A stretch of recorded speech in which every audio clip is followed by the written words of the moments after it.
Welcome everyone. Welcome to the second series of lectures in the module of several complex variables. Our today's speaker is Ravi Shankar Jaiswal, who is a postdoc fellow in TIFR camp, who specifically works in several complex variables. More specifically, he takes interest in metric geometry and function theory and PD problems. So he'll be talking about defining function and convexity properties. Over to you, Ravi. Thank you, Agniva, for the nice introduction. So, am I audible?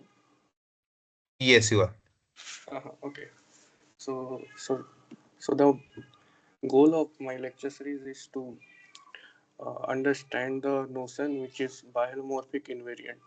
So, like if you consider two domains, select take omega 1 and omega 2, and say this domain has a property star, and assume it has some biholomorphism phi from omega 1 to omega 2, and say omega 1 is a subset of Cn and omega 1 is a subset of Cn and omega 2 is a subset of Cn. Then uh, and assume if we have a say biholomorphism phi, can we say that if omega 1 has a property star, then omega 2 will also have the property star. So we want to find a notion on a domain which is invariant under biholomorphism. So for example, if you take say convex domain, so convex domain may not preserve this biholomorphic invariant. For example, you know by Riemann mapping theorem. So consider unit disk D, and by Riemann mapping theorem you can take any simply connected non-convex domain. Then this is a biholomorphism. But here you can see this domain is convex, but this is not convex.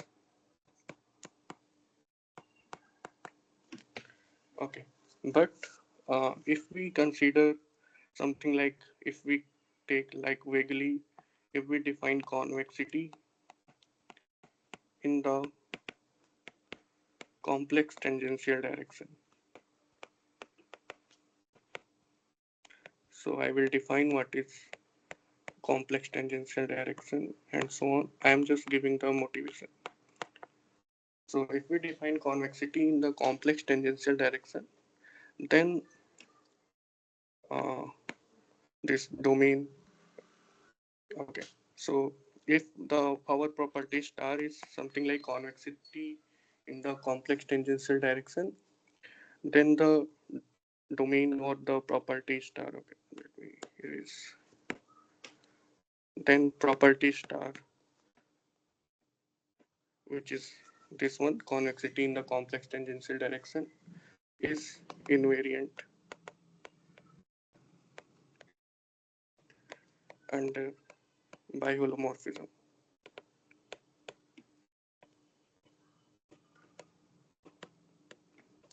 So in this lecture series, we will try to understand explicitly what is this convexity in the complex tangential direction. To understand this, we will first understand the analytic uh, convexity in the analytic sense for a domain in Rn. So for that, we will define first the defining function for a domain. So let's define the defining function. So definition.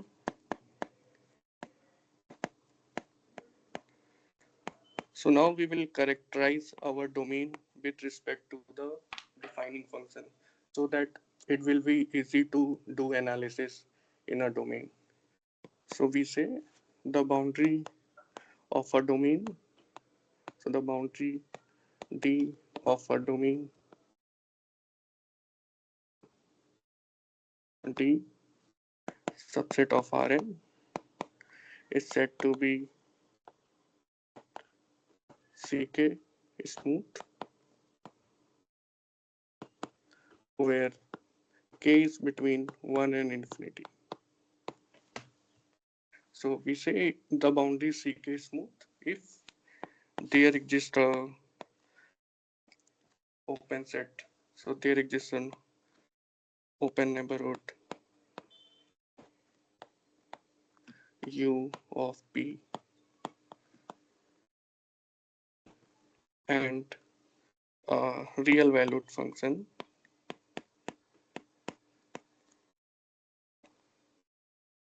rho which is ck of u such that it will satisfy the three properties.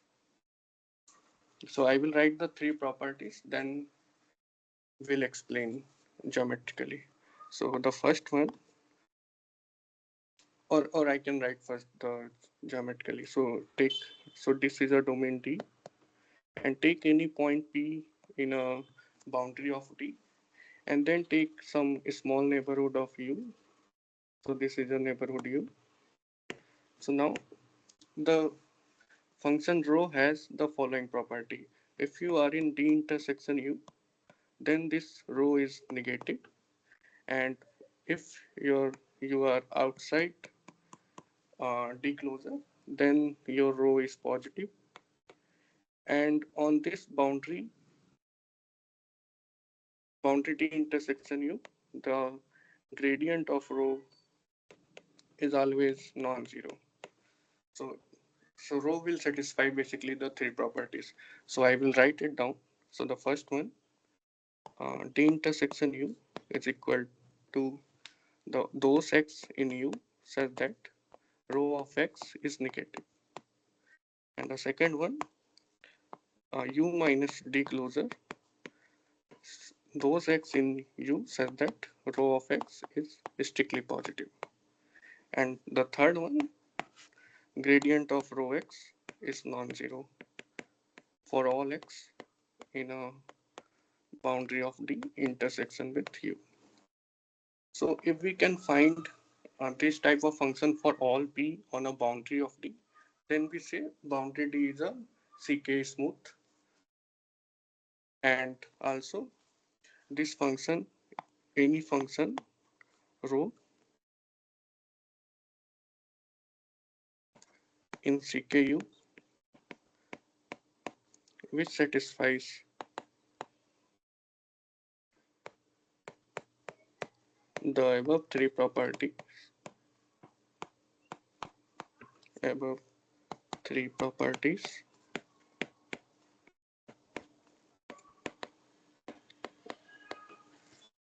is called a CK defining function.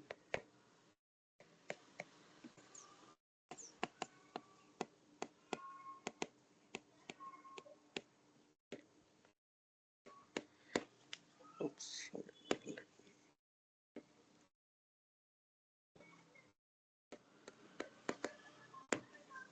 Okay, and because this is the defining function is depending only on this ck of u is just a little neighborhood of p, or so we will call this function say local defining function. So this is a local ck defining function. So here note that u is a neighborhood of p. So now if u is a neighborhood of boundary of t, then we call this row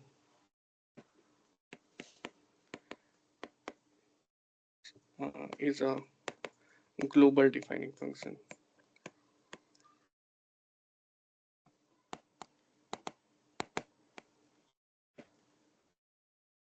So what basically I'm saying, so if we have a domain D here, and if you have a neighborhood which is a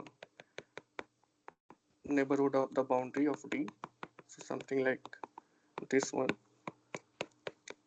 then we say this row is a global defining function, or usually we say just a defining function. So we usually work with the global defining function. So let us consider some example to see how this row will look like, or we have some example to work with. So the first example is, Ravi, yeah, so this k, the is it an integer or a real number? yeah. So k is an integer. So k is a basically natural number. Um, So I'm not talking about the ck alpha holder thing here, just natural number. Uh, uh, You can also define for ck alpha, but yeah, I'm uh, just talking about the smooth case or just the ck. Okay, so the first example, if you take the ball bn01, so here we can see that this is x in Rn such that mod x is less than 1.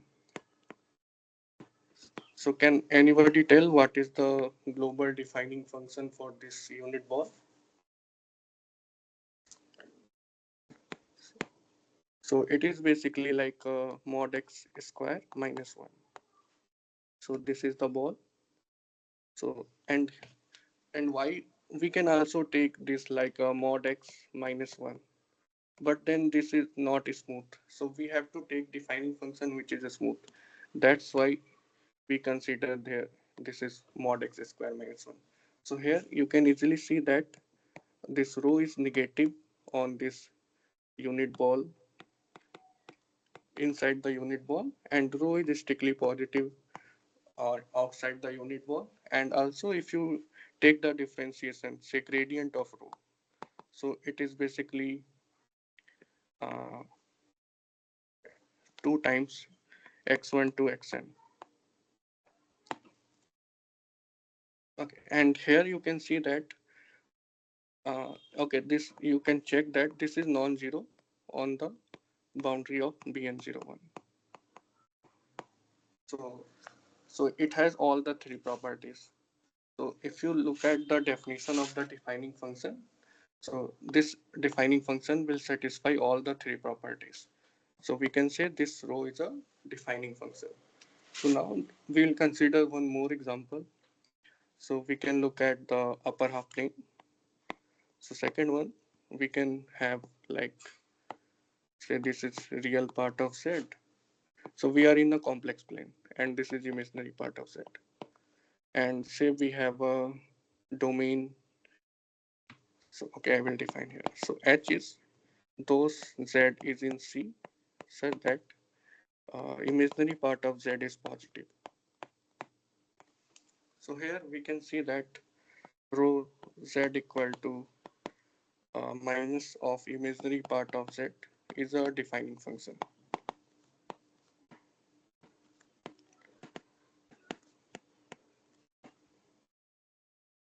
Okay, but here is a natural question.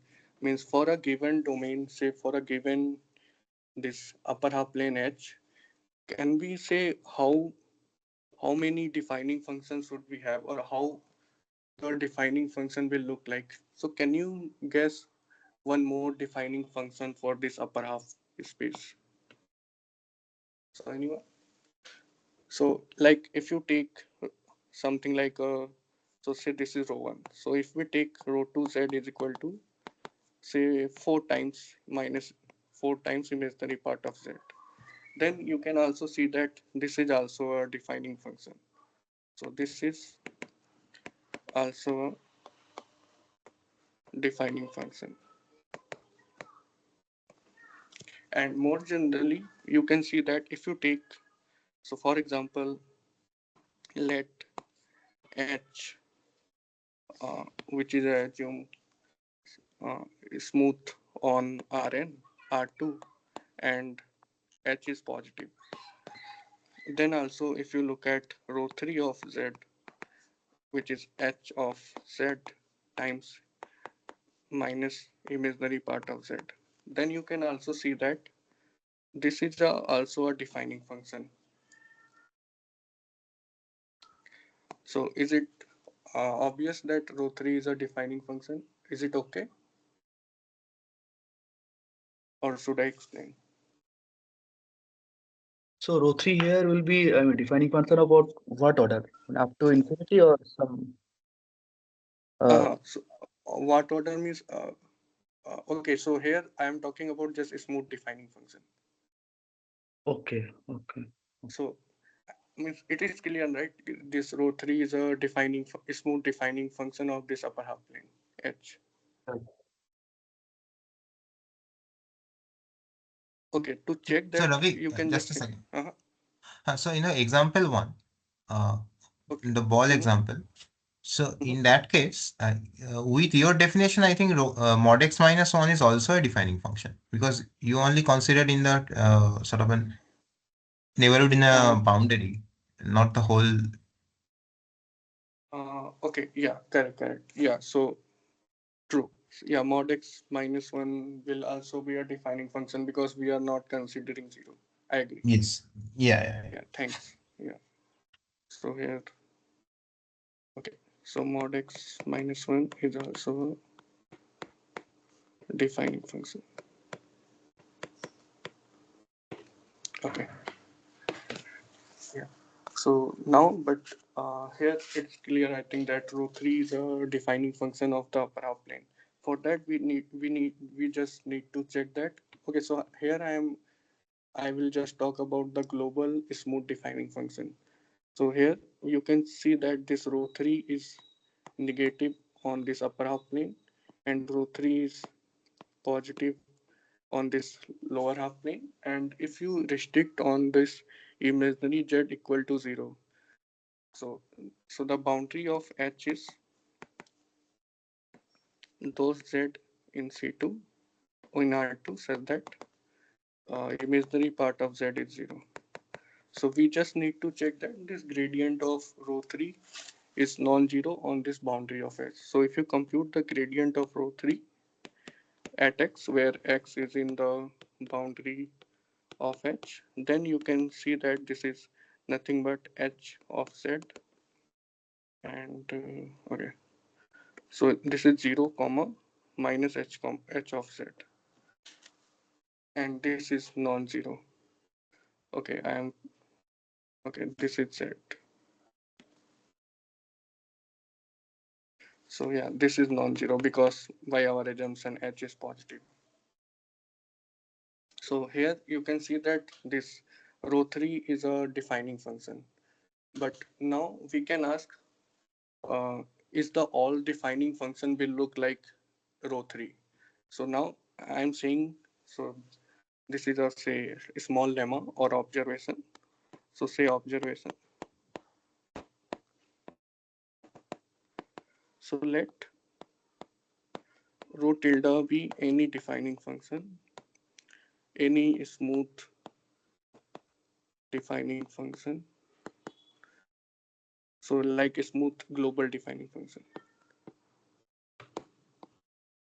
defining function of this upper half plane H, then there exists a small h which is C infinity of R2 such that this rho tilde will be look like minus of h imaginary part of z, and this is true for all z in R2, and also where h is positive. So Hello. what I'm saying that if you take any rho Hi. tilde which is a smooth defining function of h, sorry, Yeah. So mhm, the gradient of row 3, why the first part is 0? uh, which first part? Okay, so row three. Okay, let me write. So if you, so this part because there is a no real. Okay, In so like AZ, there might be some real part. because real part of z is 0, right? So if you consider the del rho 3 by say del Okay, okay, got it. x, so this is nothing but let me write. This is del by del h, z by del x, imaginary part of z plus or minus 0 because we have to take just derivative on h, right? Yeah, So now, along x real axis, it is 0. Row yeah. 3 is 0. So now if you take, but our z is in a boundary h. So boundary h, where is boundary h? So boundary h, yeah, on a boundary h, we have a imaginary part of z is 0.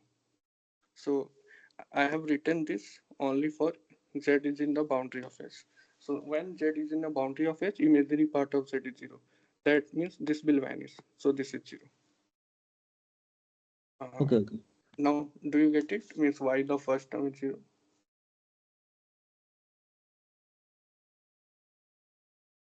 Uh, is it okay, or should I explain again? Yeah, it's fine. Okay. So okay, real part of z I am looking like x, and imaginary part of z is my y. Yeah. So yeah, you just compute the del rho by del z at x. You can see that it is 0, and the second one is just minus h of z. Okay. So okay, to um, let's prove this observation. So this we can prove by using the fundamental theorem of calculus. So like we have a upper half plane.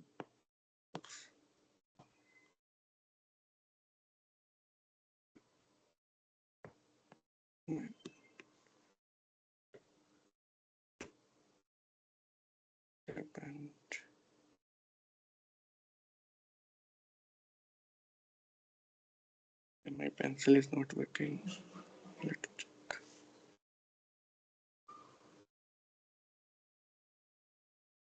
Oh my. Okay, it's saying Maybe you okay. have to Let's delete move to some the notes other to make them later. yeah. Or Let's move to the other board. This one.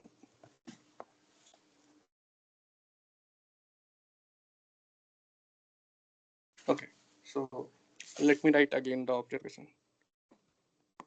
So the observation is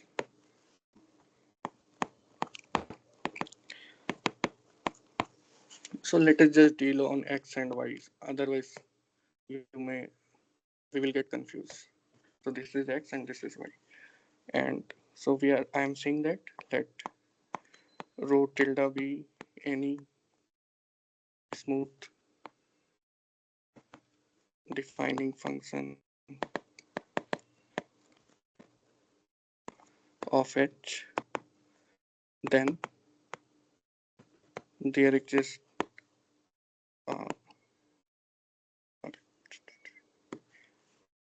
there exists a positive h c infinity on R2 such that we can write rho tilde of x as minus of hx and then y. Okay, so now we'll prove this result using the fundamental theorem of calculus. So note that you can, oops, this is x comma y.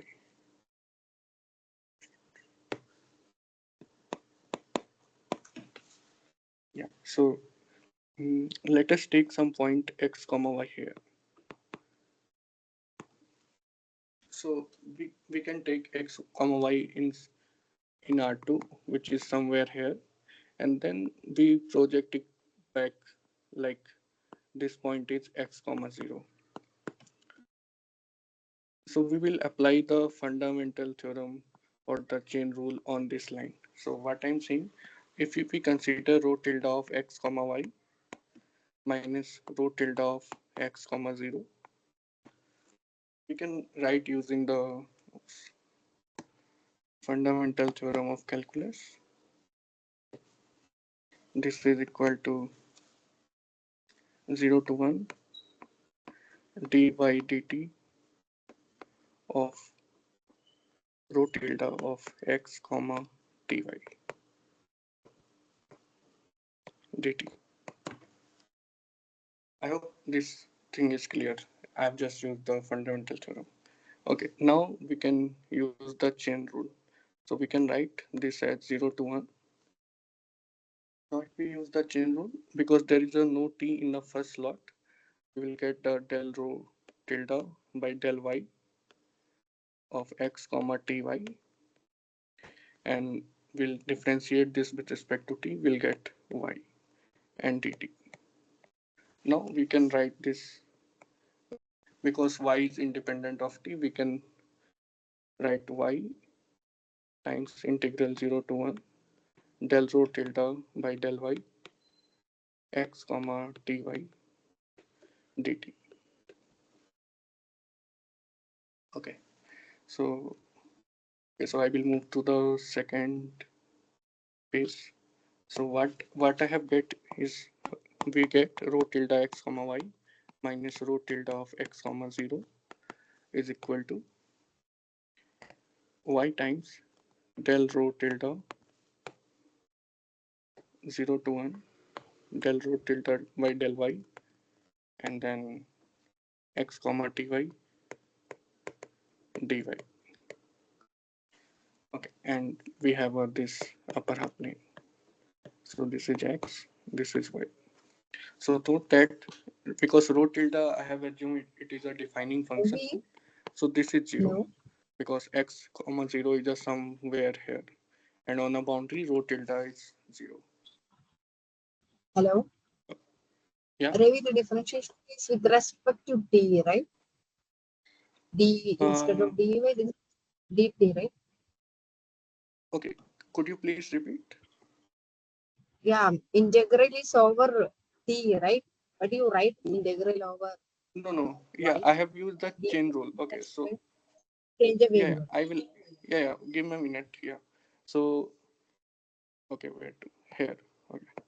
So like we get the fundamental theorem. So we have this expression del by del t rho tilde of x comma ty. Now we will use the chain rule. So chain rule will say that this is equal to del rho tilde by del x at the point x comma ty and then differentiate del x by del t and plus del rho tilde by del y and then differentiate this term del of ty by del of t. So because x is independent of t, so this will be 0. So we'll get del rho tilde by del y and this is del of ty by del t. So here we'll get y. So after the chain rule, this del by del t will replace by del by del y.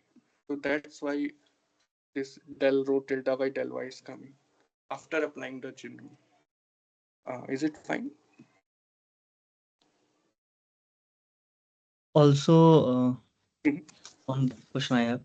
So this rho tilde of xy, it is you are writing it is equal to minus hx dot y.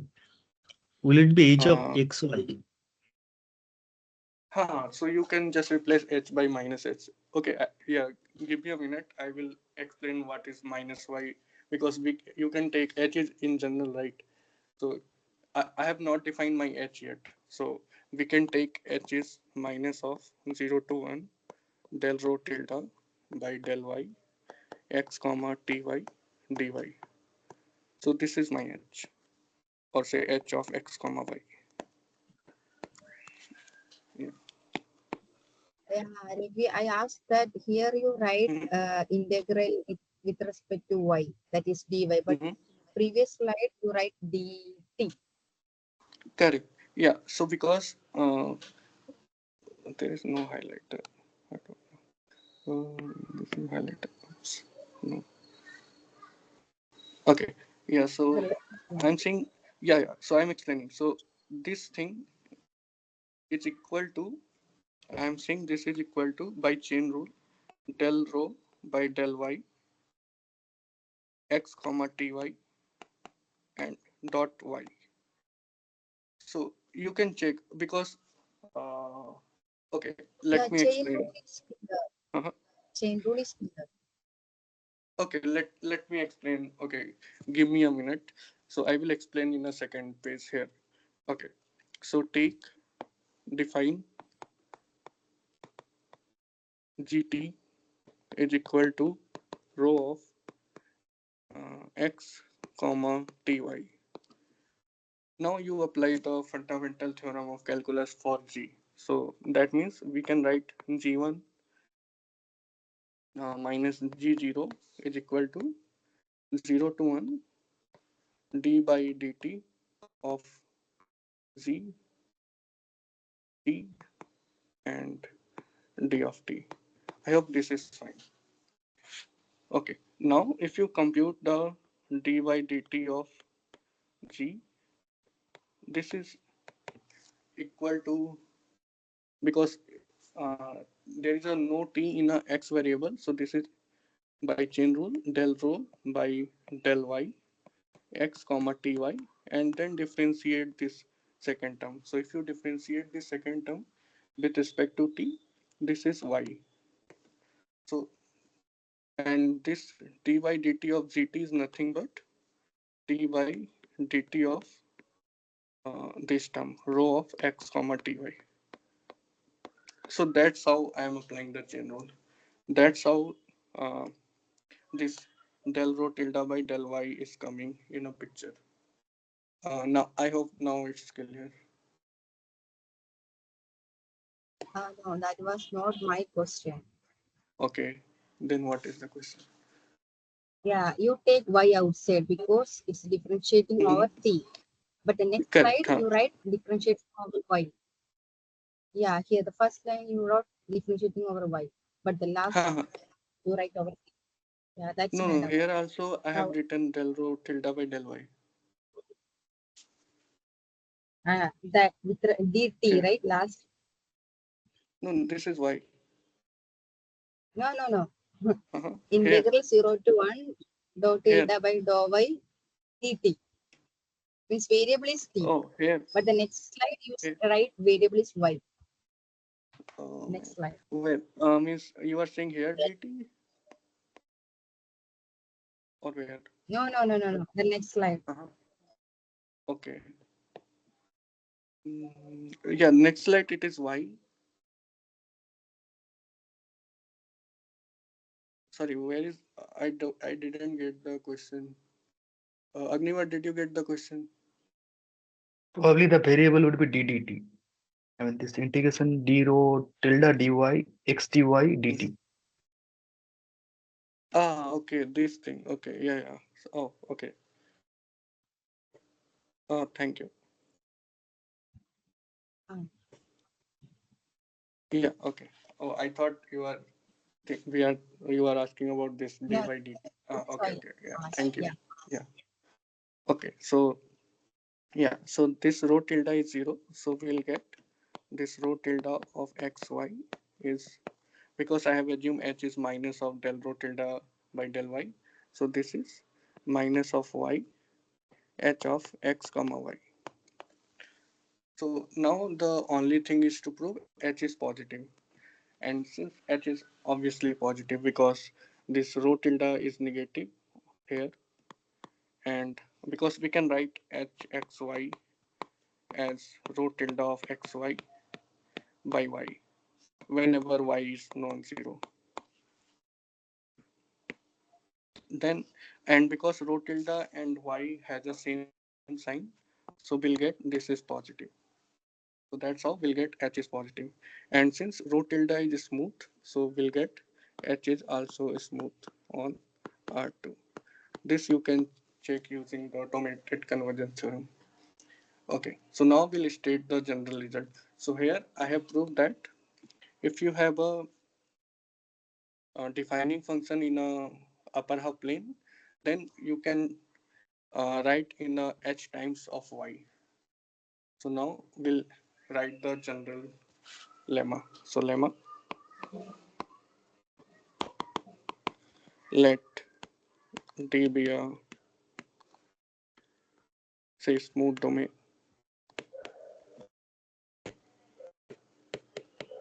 in Rn.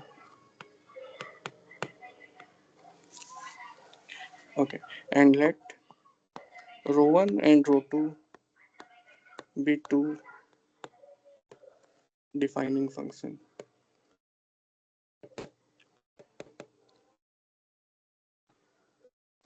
So defining function means the smooth defining function. Uh, okay, defining function.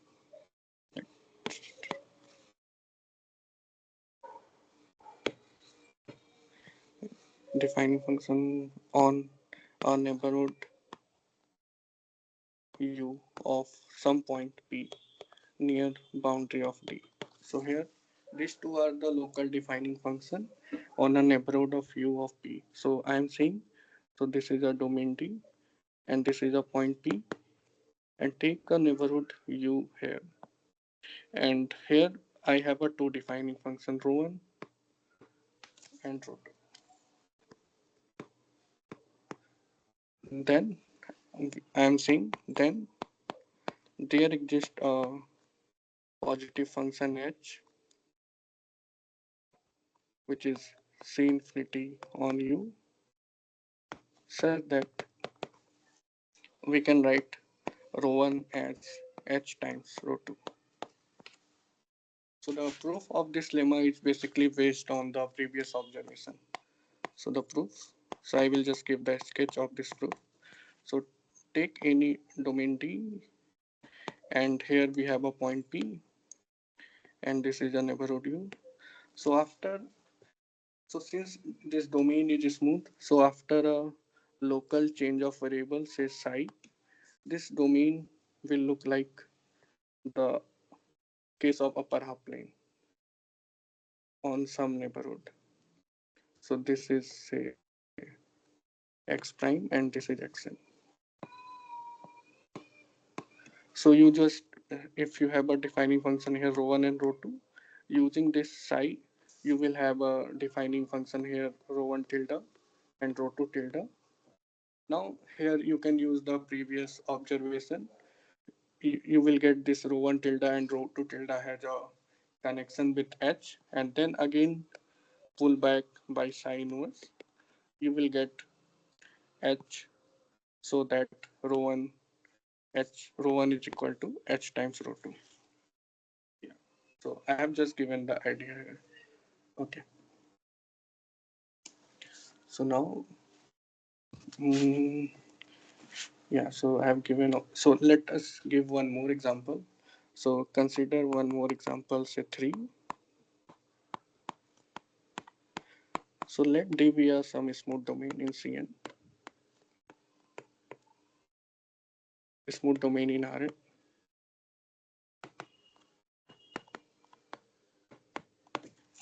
Okay. So in general, we don't know how to define the defining function, but once our domain is a smooth domain in Rn, we can define the signed distance to the boundary function. The signed distance to the boundary function will denote by delta of boundary d of x, which is when x, so it's like a, we have a domain d, and when we have a x is in the domain of d, we'll consider the distance of x to boundary of d when x is in domain, and or say domain closure, and when x is in a complement of d, we'll take distance of x boundary of d. Okay, where here distance of x boundary of d meaning infimum of all y on a boundary of d such that uh, mod x. So this is the definition of distance of x to the boundary of d. So you can check. So this is the exercise. Check this rho tilde, or say this distance to the boundary function is a global defining function.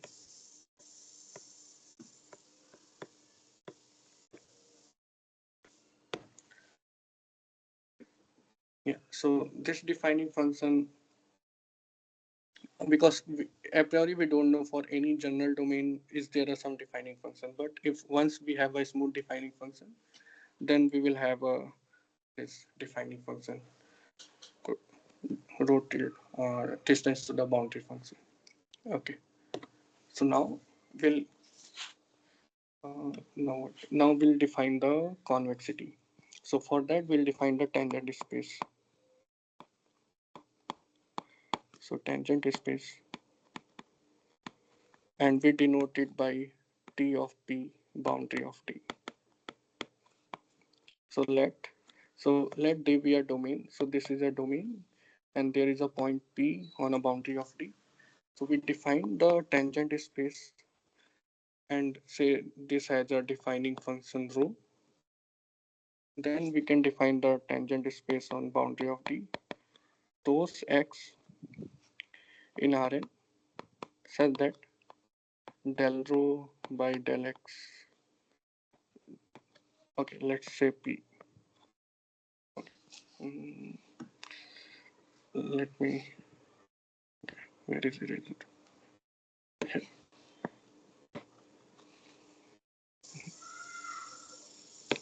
Yeah. So we say all those W in Rn such that del rho by del x at P of Wj is 0. So this is the definition of the tangent space. So basically the you can see why this is the or what is the motivation to define this is the tangent space. So like if you have some point P here, then we know this gradient of rho is a normal to this tangent space. So this is a tangent plane. So gradient of rho is normal. So if you take any point or any vector from the tangent space, then this should be normal to gradient of rho. That is what this exactly definition of this tangent space. Okay, so now we'll define the analytic definition of, or okay, Ravi, note that. Uh-huh. so Yes, I mean, the exact tangent space should be P plus this, right? The affine one, because P is, correct. if you look at this Hmm. definition, P is not there. So, I mean, True. Yeah, means after the translation. So this yeah, tangent, yeah, whatever I have defined, yeah, this is a yeah, after the translation, this TP boundary D is isomorphic to this tangent plane, whatever this geometrically. So yeah, right, right. yeah, thanks. Mhm. So now we'll define the analytic convexity. So we know the general convexity means if we have a domain, we say it is convex if x and y we are 2 points, then the line should also be on this domain. But we define this convexity on a in an analytic way. So we say this analytic convexity of a domain.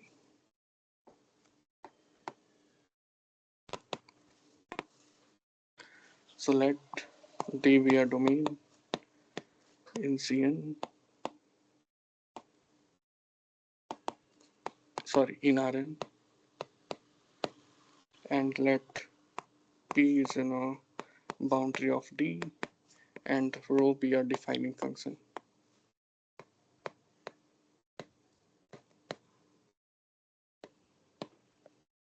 Okay.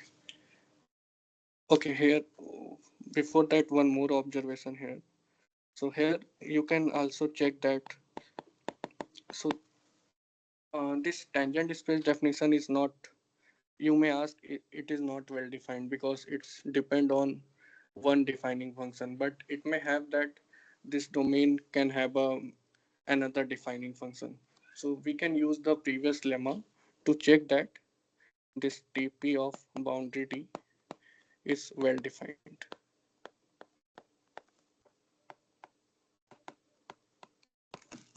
Okay, so yeah. So now we'll define the analytic convexity. So let D be a domain in Rn, let P in a boundary of T, and rho be a defining function of T. Then, so like, okay.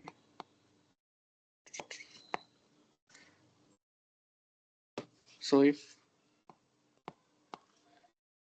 if you take J K 1 to N and del square rho by del x J del x K at P, W J W K is positive for all W in TP of boundary of D.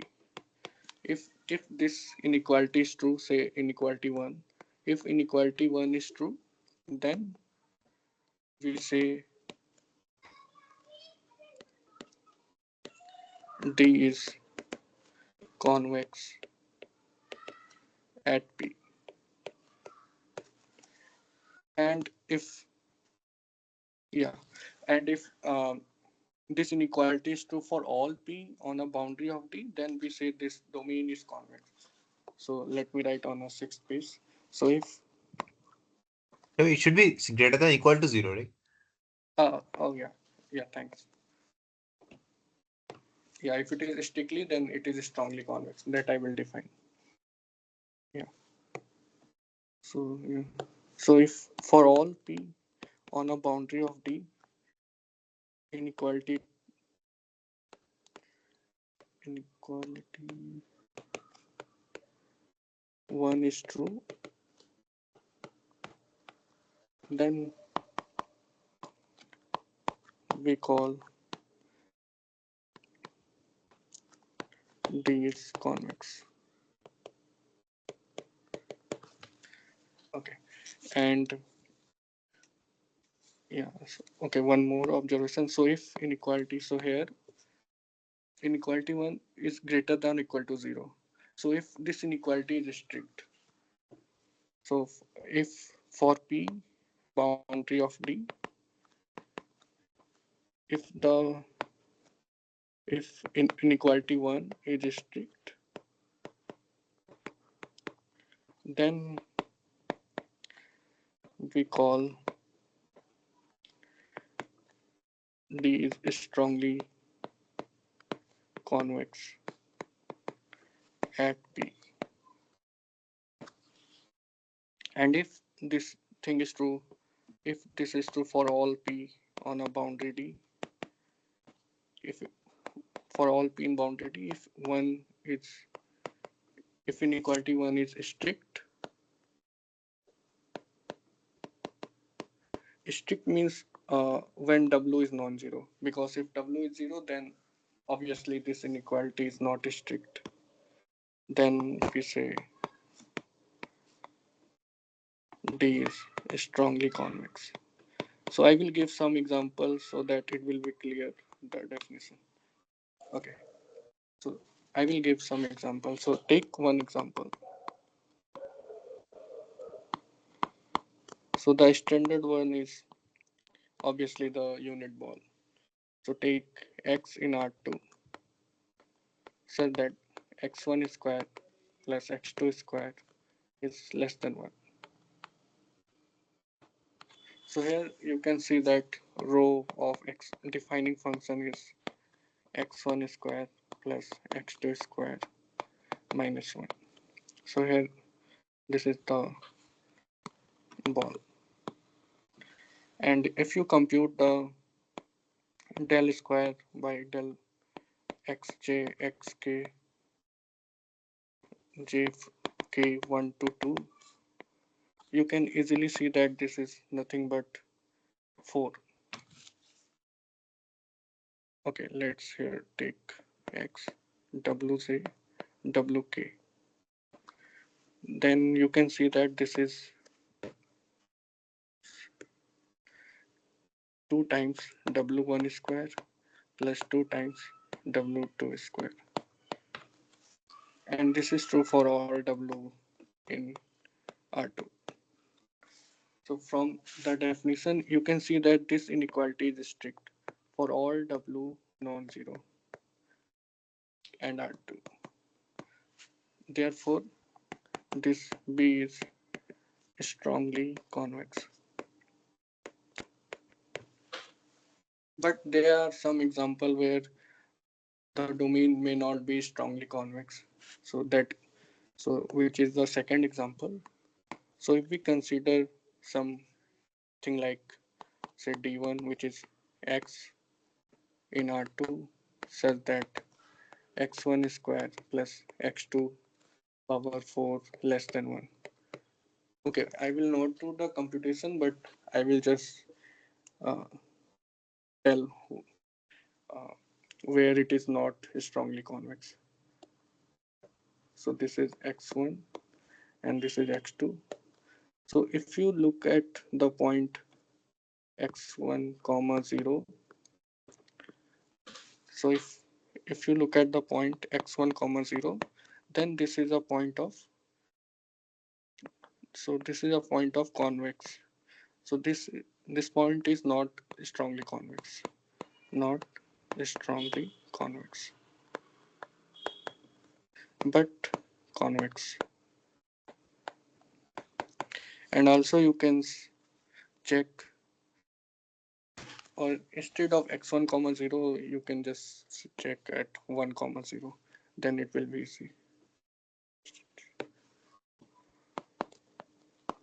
And also you can check that 0 comma 1 is a point of strongly convex.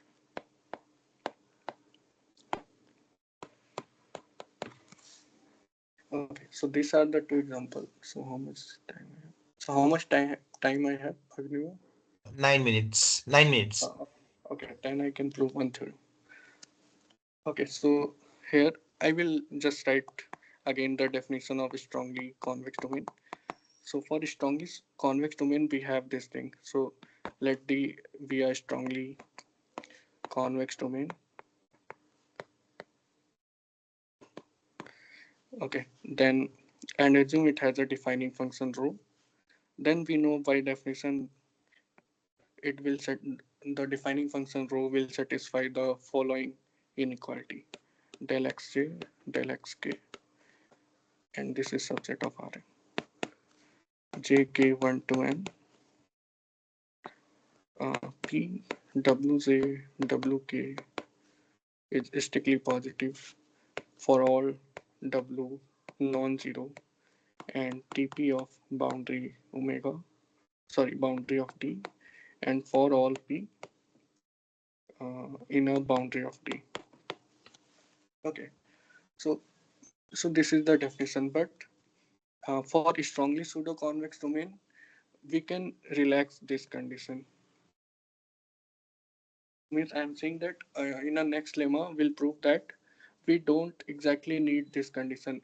Actually this inequality, so inequality 2, is true for all w, not just on a tangent space. Okay,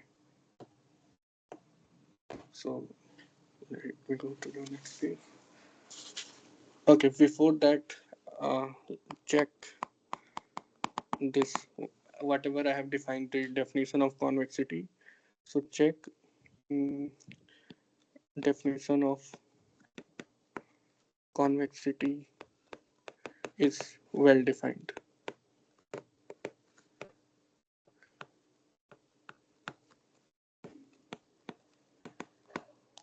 Because I have defined this convexity using one defining function. So what will happen if you take another defining function? So you can use the previous lemma to check that if you take any defining function, the definition should be well defined. Okay, so now we'll write the theorem quickly. So let D be a domain in Rn,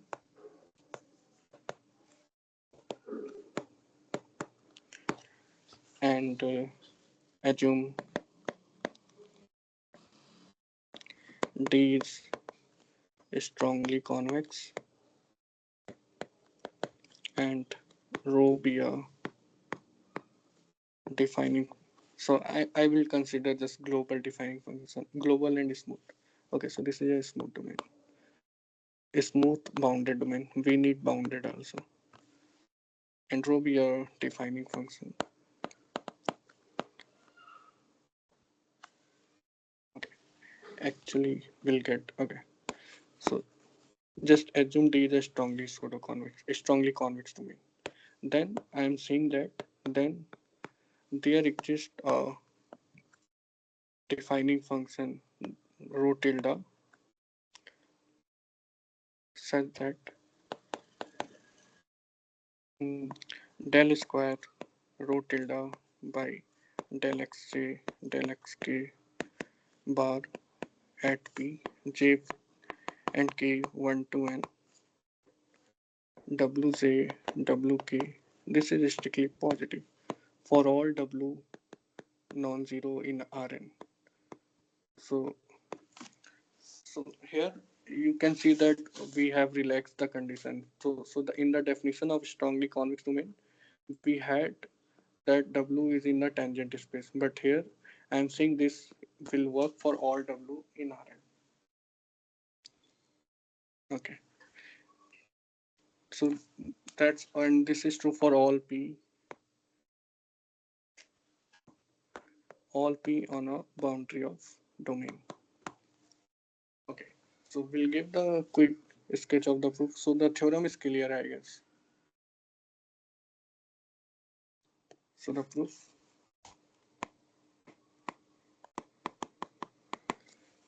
So let rho be any defining function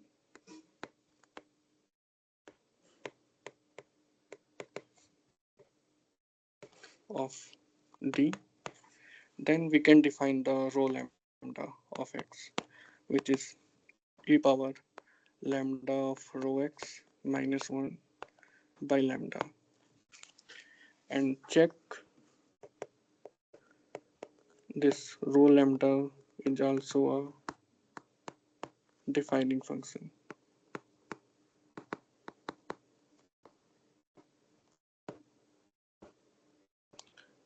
of domain D. Okay, yeah, so now we will also define one more space, so we call xp. So here our p is fixed, so fix p on a boundary of D.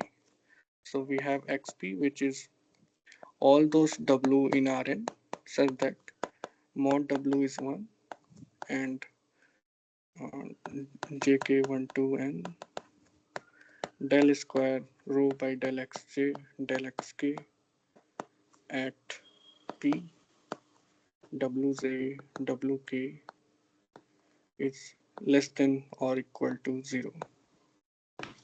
So we have this two space. So now we have to prove there exists a rho tilde which has a this property. So say this is the property double star. So we'll get this rho tilde by choosing large enough lambda. So for that we need to consider the double derivative of rho lambda and then see what can we do. So let us consider the double derivative of rho, or say Hessian of rho lambda del xj del xk wj wk and say jk12n, and we will consider just at p where p is in a boundary of D. Then you can check that this is exactly uh, yeah, this is exactly like jk12n del square rho at p del xj del xk wj wk, and then okay, let me check what this is just a computation. So plus lambda del rho j from 1 to n del rho by del xj at p w of j wj.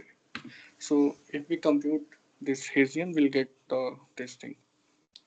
Okay, so now we are in a two case. So we first prove the inequality double star for w in, say, for mod w in Rn and mod w is equal to 1. So case 1, so we'll prove if we prove so we prove for w in Rn and mod w in 1. So case 1, Some exponential power will be there, right? E power lambda rho yeah, x. exponentials, yeah, exponential will be there, but our p is in a boundary of D. So and rho is a defining function, so rho of p is 0, so e power 0 is 1, so exponential will be just 1, because yeah, if you compute for general x there is some exponential term here, but if you put x equal to p where p is in boundary of D, then this is just 1. because I am assuming P in a boundary of T, Yeah, right? yeah. Okay. So now case one, if assume W is not in X of P. So if W is in not in X of P, and also I am assuming mod W is 1. So yeah, if W is not in XP and mod W is equal to 1, then we can see that this inequality should be strictly greater than 0. Otherwise, W should be in XP. So if W is not in XP and mod W is 1, then by definition of XP, we will get that this Hessian, or say this inequality 3. We, we get that 3 is strictly positive. So now the case 2 is when W is in XP. So case 2, W is in XP and mod W is 1. So in this case, we'll from inequality 4. So I will write again the inequality 4, which is basically like jk1 to n del square rho by del xj del xk at p wj So Ravi, it's w. time. So do you need more Yeah, time? we'll take 2 minutes only, I think. Okay, fine, fine. This is equal to, let me write jk1 to n. Okay, this is lambda del square rho del xj del xk wj wk, and then plus lambda j from 1 to n del rho by del xj at p wj. Oops. Whole square. So here you can, so we need to prove the inequality, strict inequality. So here you can see that this expression we can write as infimum over w in xp, because here w is in xp, so we can take infimum over w in xp, and then this all expression here plus this is lambda, and also here also we can take, because w is in xp, here also we can take infimum over w in xp of this expression. Okay, so now if we can choose lambda equal to, so if we can choose or we can, okay, let me write first. So like okay, so this is mu, and say this is uh, eta. So if we can write lambda, or if we can take lambda equal to eta plus 1 by mu. So if you, and assume this is well defined, means you assume this is non-zero, then if you put this lambda here in this expression, you will get, because mu will cancel and you will get this is, or say this is minus eta. From this inequality you will get this is equal to strictly greater than 1, which is strictly positive. So once if we can choose lambda like this, then we are done, right? So to get, so to choose this type of lambda means we have to see that this is well defined. So well defined means we have to prove that mu is non-zero, and this is exercise.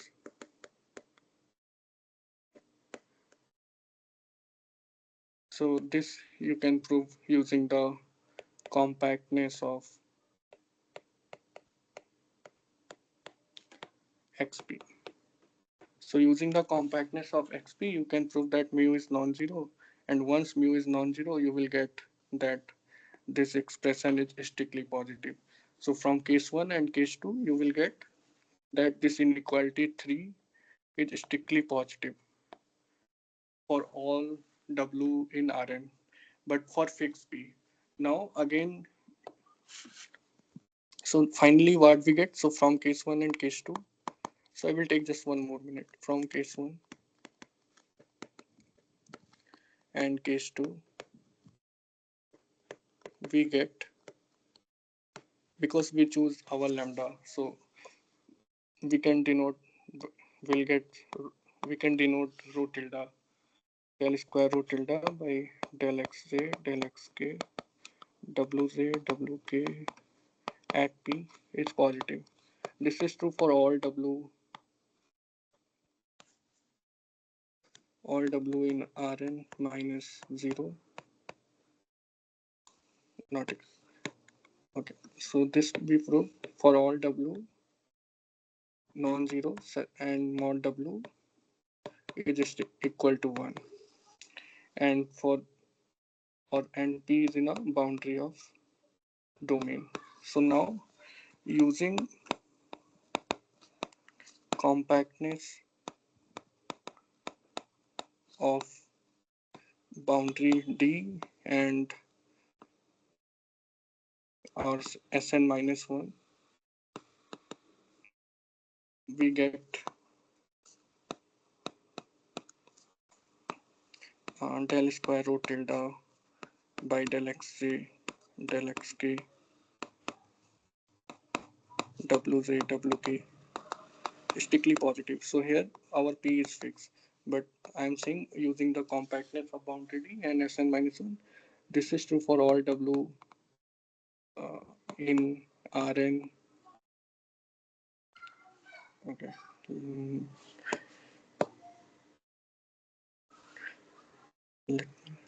yeah. For all w in Sn minus 1 and for all p in Rn.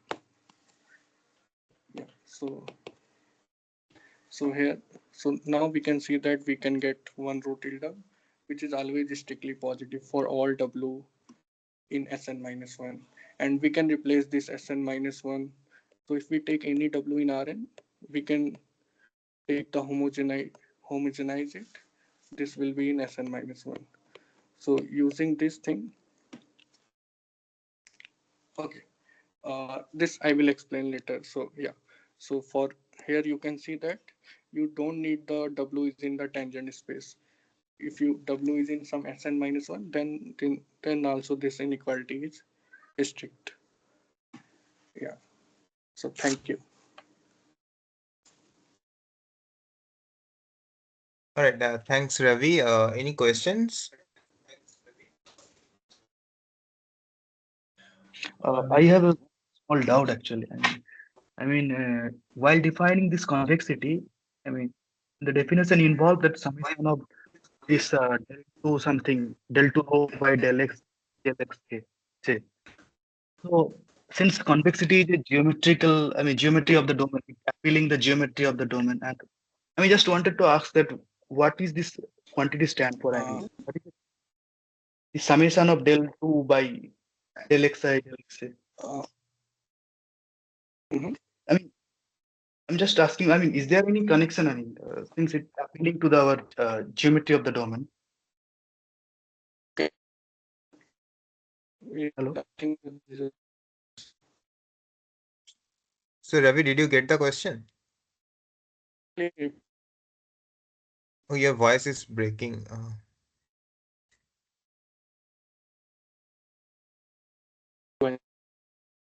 Ravi, can't hear you. Or maybe I can't hear.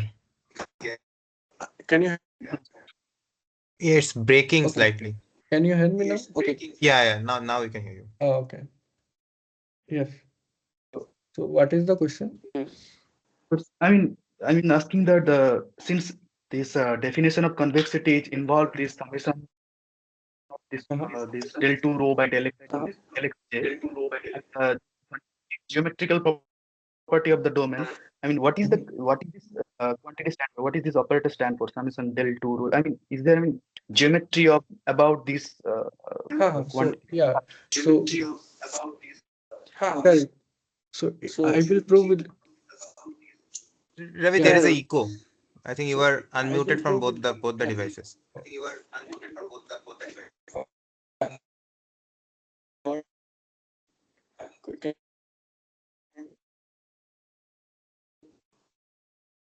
No, we can't hear Yeah, you, so I guess. I'm basically saying that this Okay.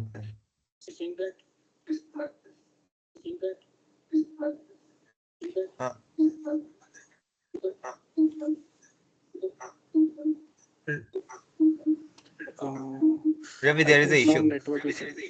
Yeah, yeah, yeah.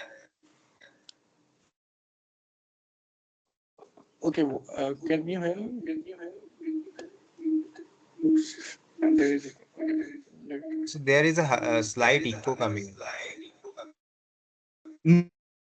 Maybe we can discuss into the next session actually. It's not also. Yeah, if it is okay.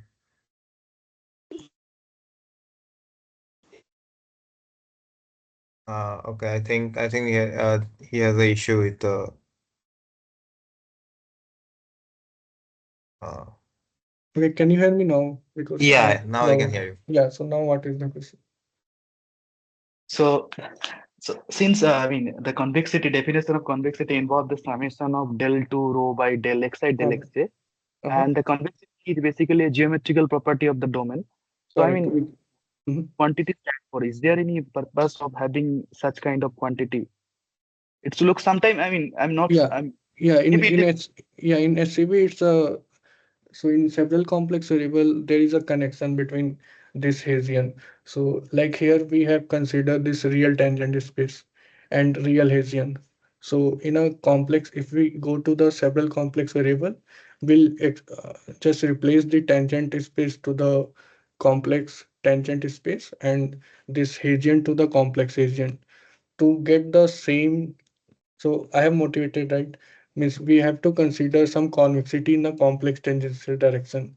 Because if you consider the general convexity definition means x and y is in a domain, then the line is also in a domain. But this thing may not make sense if you are in a CN. That's why we are dealing this convexity using this analyticity. And also if you have a C2 domain in Rn, then this whatever we define this analytic convexity it is exactly same as the convexity we know means x comma y in domain, then tx plus 1 minus ty is also in domain. So these two definitions are equivalent in Rn. But to study in several complex variable, that's why I have motivated this definition. You can see in a later lecture that we will generalize this notion in a several complex variable to get the invariant notion of biholomorphism. I hope it will be clear. I hope it may be clear. Thank you. Mhm.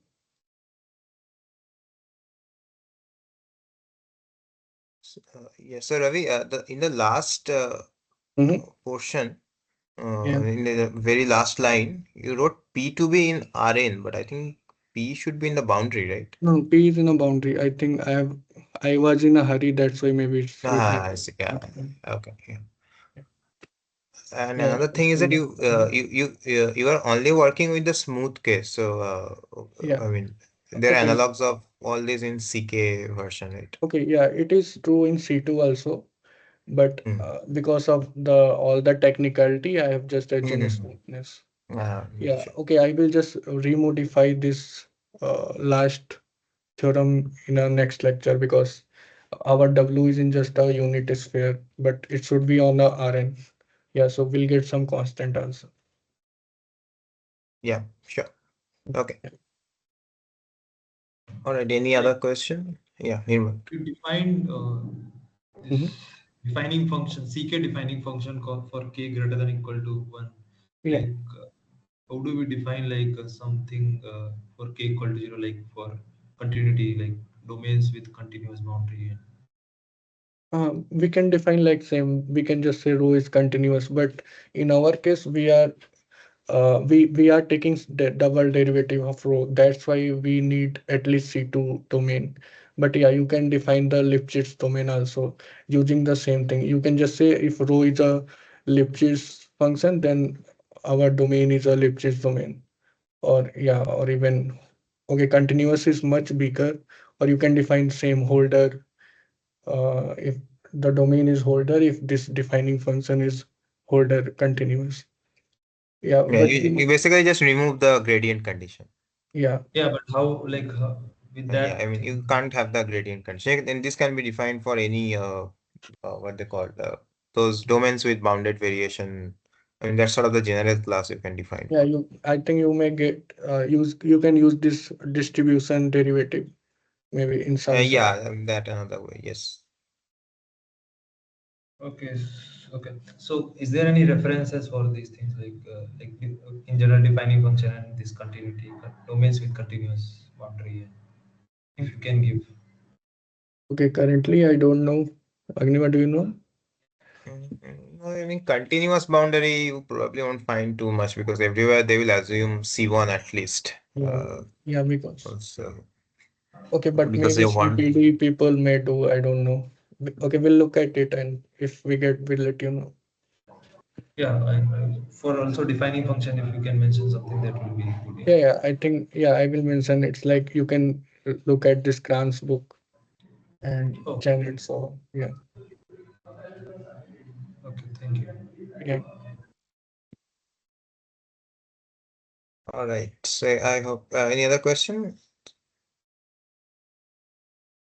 Can you say something about global defining function? About the existence of global defining function? That I think I have defined this sign distance to the boundary function. Okay, there is a two way. One, you can just define this sign distance to the boundary function that I think I have defined. And the second one, you can just define locally and then patch it up by using partition of unity. So whatever you like, you can get the global defining function. Oh, so global defining function always exists. Yeah, yeah. Using either by partition of unity or you can just take sign distance to the boundary function. Okay, okay. Okay, for boundary of a domain. No, Yes. no. The defining function you can, I mean, the function can be defined in all Cn if you want, or Yeah, Rn, using partition of unity. Yeah. using partition of unity or multiplying by the cutoff function basically. I see. I see. Oh, okay, got it. I mean, this is for like the.